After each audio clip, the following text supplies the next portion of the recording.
Procrastination. We all do it, but what's the difference between the people that stop it and you?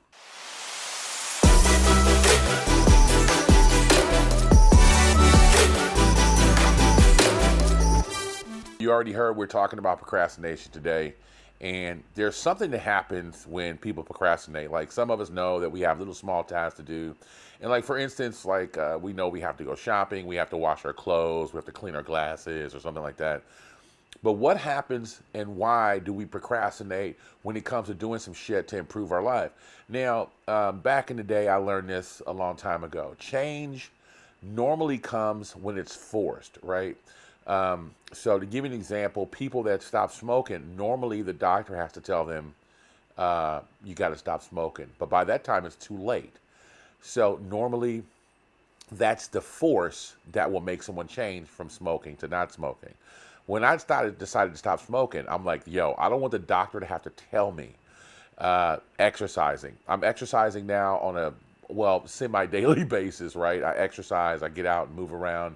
I try to eat better because I don't want the doctor to tell me to have to do it. And those are some of the ways that you can change procrastination. But I want to talk about some of the reasons why we procrastinate. Because when we talk about these things, we'll understand it, we can focus on it, and we can change it. The perfectionist is one person that we'll talk about. They got to have everything just right. And, you know, how long will it be before this video is perfect? The sound has to be just right. And trust me, I'm a perfectionist when it comes to that. And I really hate the thing that people talk about good enough. When you hear people say, though, when is it good enough? For me, that means mediocrity. But there has to be a point to when it's good enough because it'll never be perfect, right? And so today, Nancy didn't even want me to say anything about it. She doesn't like our background that we have here today. But for me, it's good enough because the message that I have to bring you is way better than what the background looks like. And on top of that, if I didn't shoot this video today, it would have been procrastination because it wasn't perfect. It wasn't the perfect background that I wanted. But I wanted to take action and shoot the video anyways, which if you just stick around, you're going to find out how you can do the same thing that I'm doing. Embarrassment. Now, is this background embarrassing? Well, it could be, but that's not important. People are always embarrassed. What is somebody going to think about me? So here's an exercise we're going to do for this entire video. I just want you to act a damn fool and dance around and wave your hands around and act stupid, right? Now, did you do it? I'm going to count to three. We're going to do it again. 3, 2, 1. Dance around, act stupid, wave your hands around, and be an asshole, right? Even Nancy is back in the background, dancing like a damn fool, right?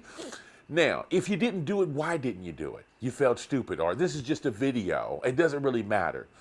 But the thing that does matter is that that's where procrastination starts. Did you do it? Did you really think, yes, I'm talking to you. Did you do it? No, you probably didn't. You're procrastinating because for whatever reason, whatever thought that you had in the beginning is telling you for whatever reason why you're not going to do it. Now I'm going to talk about the guys that want to fit everything in the future. How does this fit into my 5-year plan? How does this fit into my 10-year plan or my 15-year plan? How can this work out with my overall?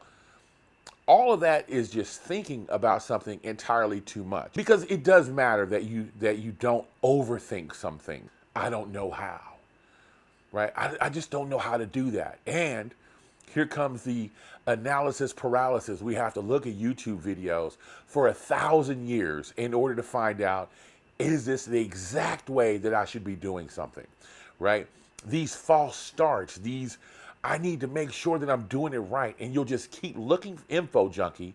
You'll keep looking for information, and looking for information, and you never take action because you just want to make sure that you're doing it right.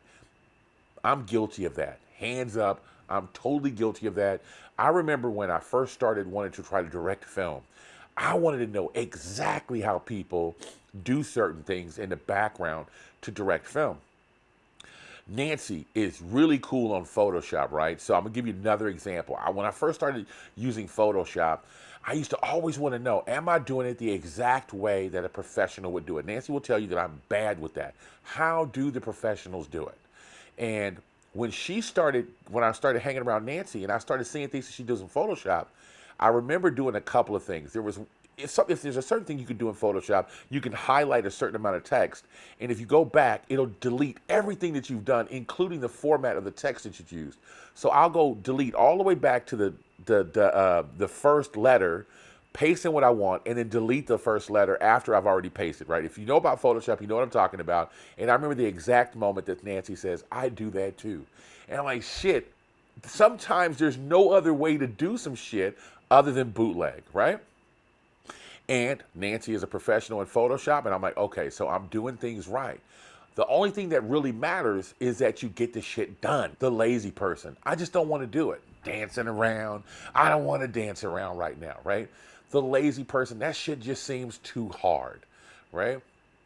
And most of the time, you're overthinking that as well, right? If you notice that we have a theme about thinking too much right now, then we have the shiny object syndrome dudes. The people that say, well, hey, maybe this is the new thing that I need to do instead of doing the thing that I set out for in the first place. So an example would be, I want to start putting out YouTube videos because I want some recurring revenue. I want passive income. And then you start doing that, or maybe you don't.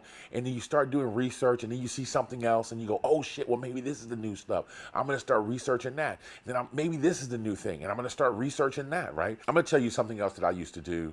And this is when I first started to quit smoking. We talked about me quit smoking earlier. I used to future cast myself in the negative fashion. I used to tell myself, I can't imagine what it would be like not to smoke cigarettes in a year, because those little fucking, those cravings would just last, it seemed like forever. And I just I couldn't imagine going through that particular moment forever, like another year, 5 years or whatever. I think it's been over 7 or 8 years since I stopped smoking. Maybe I think I'm working on 10 years since I stopped smoking. And I don't even think about it now. Your reality that you're in right now. You have to live in the right now. You can't look into the future, right? You can't look and say, this is exactly how this is going to be. The only thing you can do, and what got me to stop smoking, was I did some research, and it said that no craving will last longer than 3 minutes. And I can tell you that those 3 minutes used to be the longest 3 minutes ever, until I knew it would only be 3 minutes. What I used to tell myself when I first started stopped smoking cigarettes, was number one, that I wasn't going to worry about what's going to happen tomorrow. I'm just going to worry about today. I'm not going to smoke cigarettes today. Number two, I knew that cravings would only last for 3 minutes, so I dealt with each craving at a time. It's only going to be 3 minutes. I'm not going to worry about the next craving. I'm only going to deal with the craving that's going on right now. Now, how does that fit in with you? How can you start fighting procrastination? That's what this entire video is about. How can you stop doing it, right? So the first thing I want you to do is inject me into your procrastination fight. So number one is, I'm the one that told you, hey man, if you just take action, you're gonna knock out procrastination, right? So what I do, a lot of times I would follow these gurus and do what they said to do. My number one motivation, and this is what I used, was to be able to I wanted to call Ty Lopez and say, dude, you're full of shit. I want to be able to call Gary Vee and say, dude, you're full of shit. I did exactly what you said do, and the shit didn't work, right? I wanted to be able to do that if I was to follow the shit. I never did anything Ty Lopez said, but if I was to follow anybody else's shit, and I haven't been able to do that yet. So I challenge you. Number one is, if you do and you take action and you do this every day and you still procrastinate after what I've told you, then number one is you can say, hey, Sonny, you're full of shit, right? And I'll go in publicly and say, I'm full of shit. That's number one. Number two, you need to own everything that you do. That's one of the hardest things to do. Everything that you do, this has been some serious shit for me, you have to own it. No one, nobody, or nothing is responsible for things that happen in your life.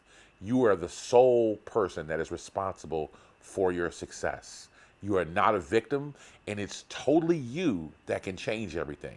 Now that sounds all woo-woo and shit, but it's fucking true. Action is the only thing that's going to stop procrastination. There's no trick that you can do it or anything. The only thing you can do is just head on to it.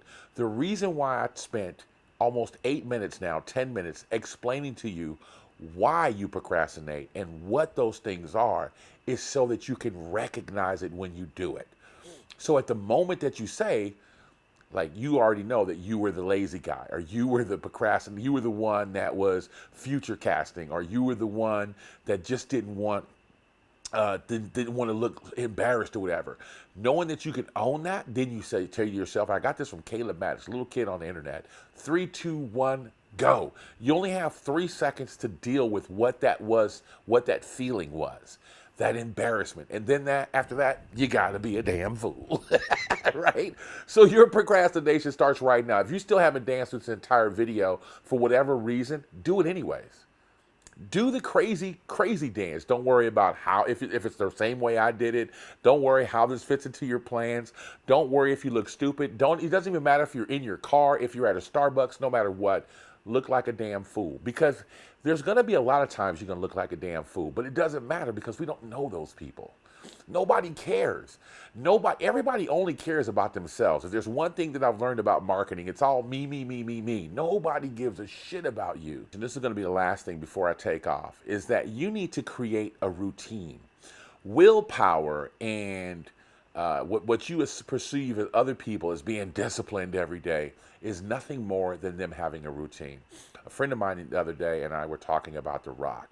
This dude works out like 4 hours a day. I'm like, how the fuck does he do it, right? So there you go with my procrastination. How does he do it? I couldn't imagine myself working out 4 hours a day. And here's my excuse. Man, how does he get any other work done? I couldn't work out for 4 hours and then still go to work. How do I know? Have I ever tried it? Because The Rock's workout ethic comes from conditioning. It comes from just a routine.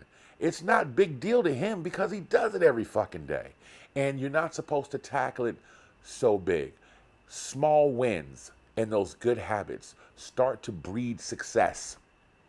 Your first win is waving your hands around like you don't care, right? That's the first one. And dancing like a damn fool. That's your first win. The second win is to start creating small habits every day, right? Little small goals start to give you that success. That success will breed more good habits. You'll start to like the feeling. So when it comes down to me working out, I always start off, right? And I don't want to quit anymore. So I always start off with a 20-minute workout. I tell myself I'm only going to work out for 2 songs. I'll listen to 2 songs in my head and work out. Then the next thing I know, I'm working out for 4. Now I'm working out for 8. Now I don't count songs anymore. Now I know it's 30 minutes. Then I know it's an hour, right? And before I know it, I'll be just like The Rock, working out 4 hours a day, and so will you if that's what you want to do.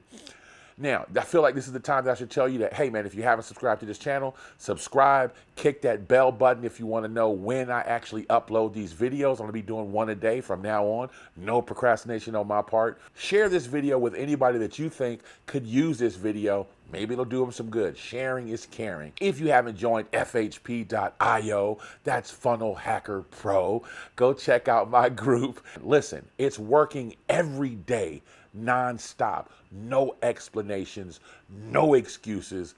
Let's get it done.